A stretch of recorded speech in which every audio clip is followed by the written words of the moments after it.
Kita mulai ya. Assalamualaikum warahmatullahi wabarakatuh. Alhamdulillah wa syukurillah wa nikmatillah la haula wa la quwata illa billah. Amma ba'du. Para jamaah sholat tarawih yang dimuliakan Allah SWT. Pertama, tentu kita tidak bosan-bosannya mensyukuri nikmat Allah yang berupa kesehatan dan keimanan tentunya, karena dengan kesehatan itu kita akhirnya bisa menunaikan ibadah ya yang diperintahkan oleh Allah SWT khususnya pada bulan Ramadan ini. Kalau tidak sehat tentu tidak ada semangat ya, serba tidak enak. Tapi karena sehatlah kita bisa berkumpul, menunaikan ibadah puasa, mungkin juga berbuka bersama, berbagi takjil, dan lain-lain, dan dilanjutkan sholat maghrib, isya, serta tarawih ya. Kalau tidak sehat, tidak mungkin itu semua kita lakukan. Oleh karena itu kita syukuri dengan sungguh-sungguh, karena begitu murahnya Allah ini. Seperti kemarin, salah satu kemurahan dan kasih sayang Allah adalah mendatangkan bulan Ramadan ini yang dibuka pintu surga, ya, futihat abwabul jannah wa ghuliqat abwabul nar, dan pintu neraka ditutup, ya, wa sufidat asyayatin, dan setan-setan dibelenggu. Bulan Ramadan ini kemarin juga kita sebutkan bahwa bulan yang penuh maghfirah.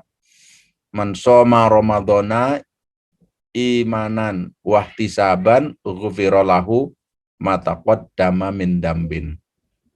Siapa yang berpuasa karena iman dan sungguh-sungguh mengharap ridho Allah, maka akan diampuni dosanya yang telah lewat. Juga Allah sangat sayang kepada kita dengan datangnya Ramadan ini yang dilimpahkan pahala. Diciptakan kondisi kita itu senang gitu kan, beribadah. Jadi seperti kalau kita itu punya Mbah Kakung, Mbah Putri gitu kan, kalau dianalogkan ini memang betul-betul masa-masanya bercengkrama gitu kan. Tapi ini kita dengan datangnya Ramadan setahun sekali ini, kita seperti bercengkrama dengan Allah. Kita harus menciptakan seakan-akan memang Allah itu dekat dengan kita. Sehingga kita senang menjalani Ramadan ini, yang kemarin kita sambut dengan marhaban ya Ramadan. Jadi disambut dengan sukacita, tidak dengan gerundel gitu kan. Oleh karena itu, jamaah sekalian, mumpung masih baru hari kedua ya, jadi kita harus punya planning yang sungguh-sungguh untuk bisa memanfaatkan bulan Ramadan ini dengan baik. Jadi harus punya rencana yang khusus ya untuk bercengkrama dengan Allah ini. Apa ya? Itu dalam hadis disebutkan ya, fa idza kana yaumun saumun ahadukum fala yarfas wala yaskhab. Pada saat salah seorang di antara kalian berpuasa, maka hendaknya tidak mengucapkan kata-kata yang jorok, yang gaduh.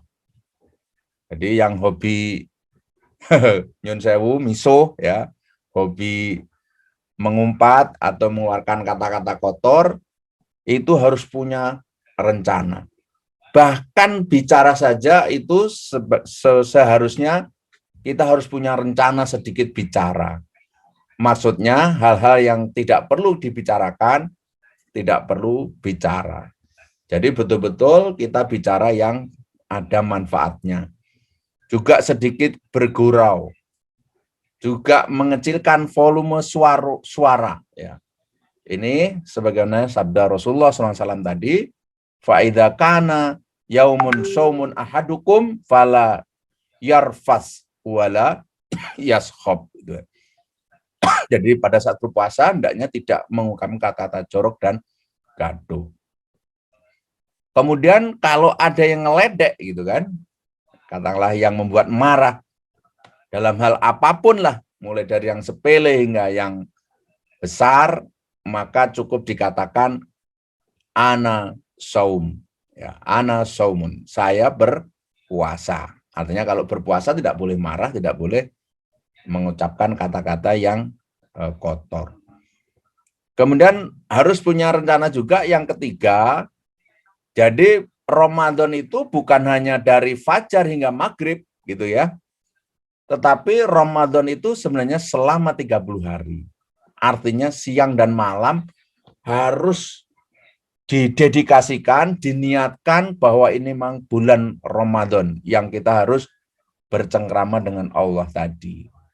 Jadi kalau di siang hari kita menjaga anggota tubuh dari berbagai perkara yang membatalkan puasa, maka pada malam hari adalah waktu untuk menjaga hati dari berbagai bentuk kemaksiatan. Mungkin harus digunakan hal-hal yang baik ya, dengan membaca Al-Quran, menambah hafalan ya. Mungkin juga untuk menambah doa ya, bertambah doa, mungkin menambah doa, bacaan Al-Quran, mungkin surat-surat pendek ditambah. Ya jangan sampai sholatnya itu dari kulhu, walak binas, kulhu lagi gitu kan. Sehingga kalau jadi imam tidak pede yang bapak-bapak ini. Jadi harus kita programkan ini ya. Nah kemudian kita juga harus sebisa mungkin menjadi muslim yang bisa mengerjakan sholat dengan sungguh-sungguh. Mungkin kalau sholat jamaahnya masih bolong-bolong, sebisa mungkin pada bulan Ramadan ini mungkin kita bisa usahakan bisa 5 waktu. Kemudian juga bisa tilawah. Entah sekedar berapa lembar atau selembar 2 lembar kita dawamkan ya, kita biasakan. Nah, yang kelima ini jamaah sekalian, kalau bisa kita ini juga punya program nih.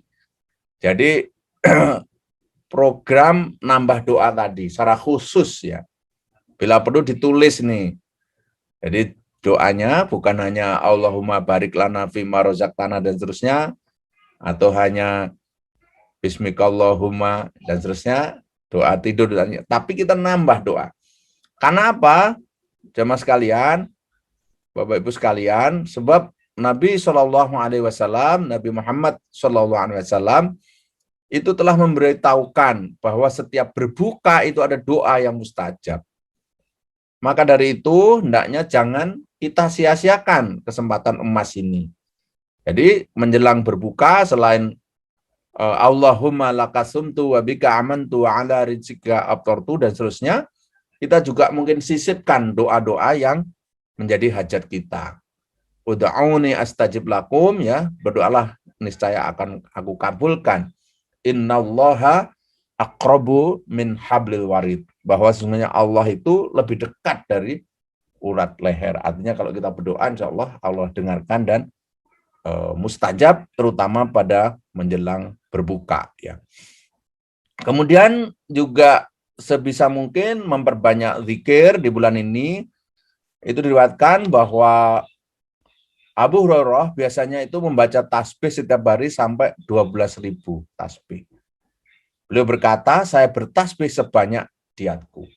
Nah ini penting juga, mungkin sambil apapun ya kita coba perbanyak zikir, sambil masak, sambil nyopir ya, sambil nyangkul, sambil bekerja dan seterusnya. Kita perbanyak zikir di bulan Ramadan ini. Nah, kemudian juga jangan biarkan sehari berlalu tanpa kita bersedekah, meskipun hanya sedikit, meskipun hanya 1.000, meskipun hanya Ya kalau 500 sekarang udah malu ya, paling nggak 1.000 atau 2.000 gitu kan. Kita mudahkan karena ini saat-saatnya dekat dengan Allah. Sehingga kita bisa betul-betul Allah itu membersamai kita. Karena Allah telah memberi kasih sayang ya kepada kita yang luar biasa di bulan Ramadan ini. Kita diberi waktu yang tidak dimiliki oleh umat yang lain. Ya, hanya umat Islam yang punya waktu bulan Ramadan ini. Bisa buka bersama, sahur bersama, ya. Suasana yang begitu rupa. Nah, kemudian di bulan Ramadan ini, sebagaimana telah saya bacakan itu, bahwa Allah membebaskan penghuni neraka. Jadi tadi ghuliqat ya, pintu neraka itu ditutup, artinya juga dalam arti ini dibebaskan. Maka marilah kita semua juga berusaha dengan sungguh-sungguh minta dari Allah agar setiap hari yang dibebaskan dari penghuni neraka tadi salah satunya termasuk kita, gitu ya. Jadi kita berdoa ya agar kita memohon kepada Allah SWT mudah-mudahan menjadi salah satu yang tiap hari dibebaskan dari neraka. Nah, yang terakhir, yang ke-10 ini saya ingin sampaikan, marilah kita berusaha ya, berusaha untuk mengisi hari-hari di bulan Ramadan ini dengan membaca mushaf Al-Quran. Syukur-syukur bisa sampai tamat gitu ya. Nah, inilah beberapa rencana yang mestinya kita bisa canangkan ya. Karena begitu waktu ini begitu berharga ya yang kemarin. Terlebih mudah-mudahan di antara kita bisa menemui malam yang lebih baik dari 1.000 bulan. Inna anzalnahu fi lailatul qadr wa ma Lailatul Qadri khairum min alfi syahrin. Jadi malam yang khairun ya, lebih baik min alfi syahrin, lebih baik dari 1.000 bulan. Nah, jamaah sekalian, jadi kita memang di bulan Ramadan ini juga betul-betul menghayati bahwa memang Allah itu begitu murah kepada kita ya, begitu kasih sayangnya kepada kita. Kalau misalnya kita perhatikan pemberian Allah itu tentu kita malu kalau kita beribadah ya. Kenapa jari ini kok tidak sama? Begitu buat muluk makan kok jadi pas ya. Kenapa telinga kita ini lemes, andai kata kaku, mungkin betapa susahnya kita tidur. Kenapa hidung ini meskipun tidak mancung, apalagi kalau mancung ya, dan seterusnya ya. Kenapa ada itep, ada alis, semuanya itu luar biasa. Kalau kita melihat anak kecil, cucu kita, anak kita, itu juga karunia Allah SWT. Senakal-nakalnya anak harus kita pandang itu bukan beban, tapi itu adalah berkah. Karena tidak ada makhluk yang sempurna, sesempurna manusia.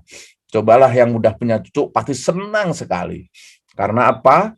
Begitu dari kecil, besar, pinter, coba kita didik hewan. Kita didik ikan, lomba-lomba pun tidak bisa sepinter itu bertahun-tahun ya. Sepandai-pandainya hewan. Maka ini semua harus kita syukuri. Kemudian kita juga kalau perhatikan di dalam surat Al-Baqarah ayat 29 itu Allah SWT berfirman, "Walladzi khalaqalakum ma fil ardi jami'a." Jadi dialah Allah yang menciptakan untukmu ya seluruh apa yang ada di bumi. Bayangkan padi, sapi, kambing, ayam, coba hitung, singkong, gadung, tales, dan seterusnya. Daun kelor, beluntas, daun bentis, pepaya, ini saya sebut yang suka-suka saya, terong, dan seterusnya. Itu semuanya halal. Ikan seluruh di laut halal, semuanya halal. Jadi semuanya untuk kita.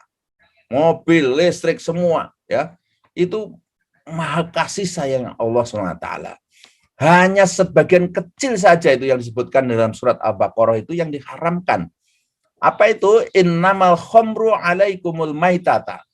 Sesungguhnya diharamkan kepada kalian al-maitata.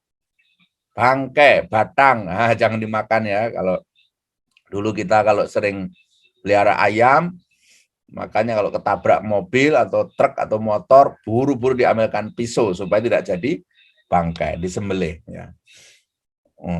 Walahmal apa?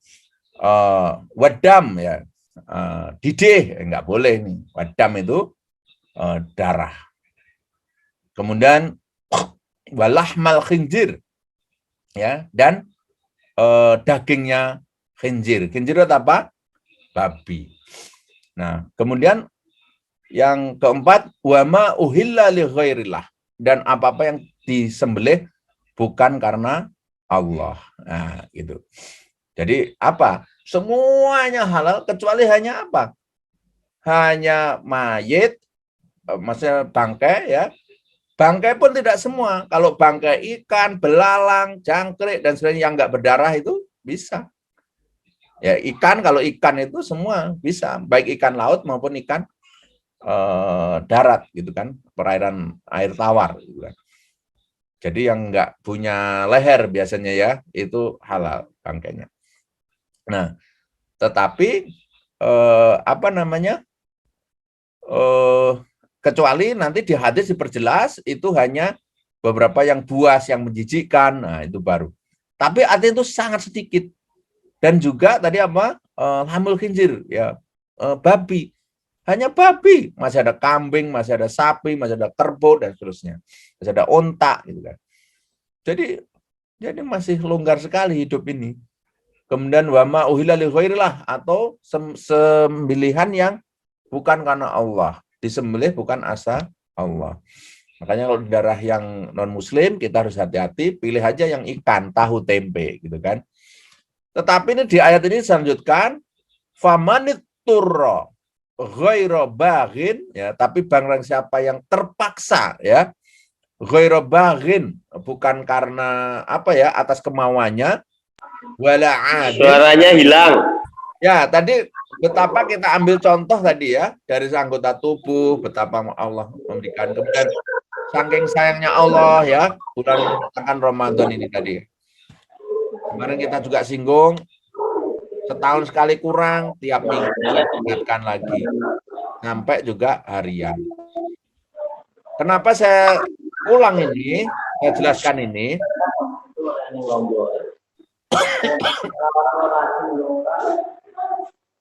Ini siapa yang berisik ya? Ya, kenapa saya ulang ini? Kita ingin mengingatkan diri saya sendiri dan juga jamaah sekalian bahwa memang kalau toh kita itu beribadah, kalau bahasa Jawa itu jane ora cucuk. Jadi mboten cok karo dengan kemurahan Allah itu. Jadi kalau toh kita itu hanya untuk menyembah, pada bahwa kita diperintahkan ya, diciptakan ini kecuali untuk beribadah, gitu kan. Jadi kalau toh kita beribadah, ada hal-hal yang wajib dipinta Allah itu sebenarnya tidak sebanding dengan kemurahan dari Allah tadi, gitu loh. Oleh karena itu supaya kita tuh ikhlas, mumpung bulan Ramadan ini dilatih gitu. Jadi ditarbiyah gitu. Nah, makanya tadi saya sampaikan, mungkin kita perlu punya rencana-rencana tadi. Yang ringan-ringan tadi aja gitu. Termasuk kita juga mungkin harus berlatih.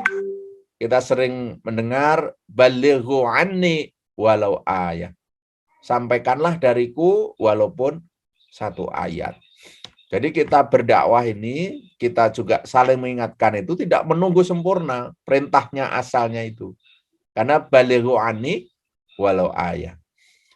Karena kalau orang itu menyampaikan, otomatis dirinya harus ngetrapke. Nah, itu satu. Yang kedua, kita juga harus belajar, gitu kan, mempersiapkan. Jadi sebenarnya di situ kemudian Islam berkembang. Karena disampaikan sebisa-bisanya, dan untuk menyampaikan yang sebisa-bisanya itu juga perlu bekal untuk menyampaikan itu. Akhirnya nanti otomatis Islam itu akan syiar berjalan terus ya. Nah, Ramadan ini mudah-mudahan itu menjadi wahana berlatih untuk itu semua. Dan kita ikhlas karena begitu murahnya Allah tadi begitu kasih sayang kita, kasih sayangnya Allah kepada kita itu sangat banyak kalau kita. Saya kira demikian yang dapat saya sampaikan. Kurang lebihnya mohon maaf. Maghfirul kalam, taufik wal hidayah. Wassalamualaikum warahmatullahi wabarakatuh.